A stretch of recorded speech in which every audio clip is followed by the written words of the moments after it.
Hi guys. I had a Menslink presentation at my school today and I want to get some help. At the moment my dad is fighting cancer and might not live through it. I've been bullied through the years and many times I've felt like nobody wants me to be here. I'm now in year 8 and I like to do sports a lot. I'm in lots of different teams, but I feel like I don't fit in. In my sporting teams, people talk about me behind my back, saying that I'm a waste of space. I have a few friends who'll notice that I'm a bit down, but I feel that they'll think I'm weak because I can't solve my problems, I can't handle them on my own. We're also going through financial hardship and don't have much money at the moment.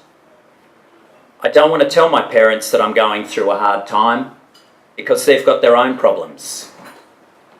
If you have time, please write back. It means a lot. Michael, a Year 8 student. Too many of our young men believe that nothing is possible for them and they lose hope. Other young men believe that only one thing is possible and they can't cope with the loss and devastation when that doesn't work out. Like the young footballer we've been helping after first the loss of his girlfriend and then a significant knee injury put him into a suicidal tailspin earlier this year. Like the young footballer I spoke about earlier, who told me just last week, "Marty, I'm so ashamed. I should have been able to deal with it myself." But he was actually one of the lucky ones because he did have the strength of character to talk things through and to get help. So what happens to young guys when they do bottle things up, when they don't talk about their problems? If they either can't or won't get help for their problems, if they stay silent while the pressure and problems build up inside them. So what happens to young guys when they do bottle things up, when they don't talk about their problems? If they either can't or won't get help for their problems, if they stay silent while the pressure and problems build up inside them. Well, rather than talk, young men act, and they act in a bad way. They act by binge drinking or taking drugs. They act with anger, violence and aggression against their family, their teachers, their girlfriend, members of the public, or against property through vandalism and theft. They act by quitting and giving up and dropping out of school, damaging their prospects of future employment. Sometimes they act by giving up on life. So let's describe what that looks like for our community. How are the young guys faring today? Well, nearly 25% of all teenage males, that's around 3,000 in the ACT alone, live with their mum in single-parent households, so they might not have a positive adult male role model in their lives. Others may have poor role models, like one of our young blokes earlier this year whose dad and older brother told him that the family would be better off without him and that he should go and kill himself. Young men drop out of high school, college and university at nearly double the rates of young women.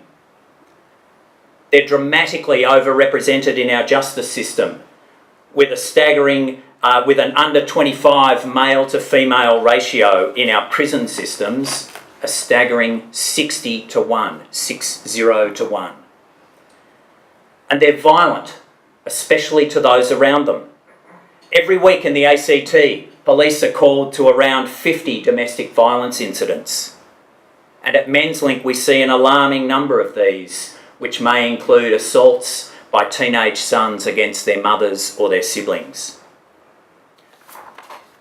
Menslink want to change these statistics.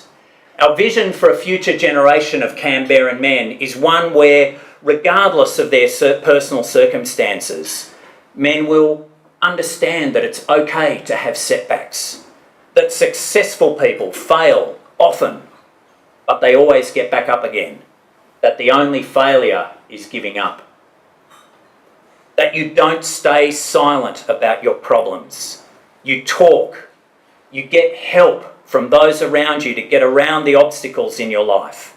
You don't hide behind drugs, alcohol, violence, or even suicide. And importantly, that you help your mates out, both young and old, and that you contribute to the community around you. Together with the Brumbies, we show young guys what good role models look like, that strong men do cry. They do feel scared, but importantly, they talk to their mates and get help in tough times.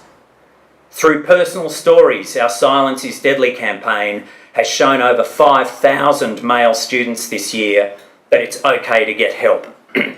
As Brumbies legend Clyde Rathbone tells them, talking about your problems is the most important thing, and not talking about them is the worst thing you can do.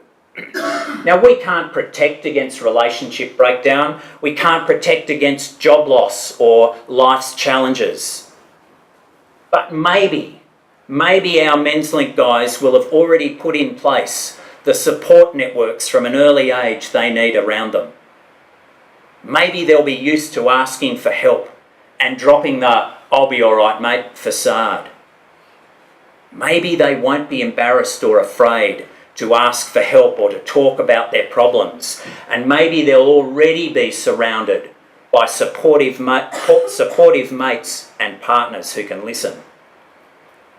Maybe when things go wrong in their life, they'll pick up the phone and have the strength to tell a mate they're in trouble and ask for help, rather than hiding behind a bottle, hitting their wife or kids, getting into a fight, or driving down a lonely road and ending it all. We make a real difference to the young men now, and I believe for decades to come. But without your support, we couldn't do this. Remember, all of our services are free to the young men in need and their families who need us most. So, ladies and gentlemen, thank you very much for listening. Thank you for coming along today, because we believe everything is possible for these young men. Enjoy your breakfast. Thank you.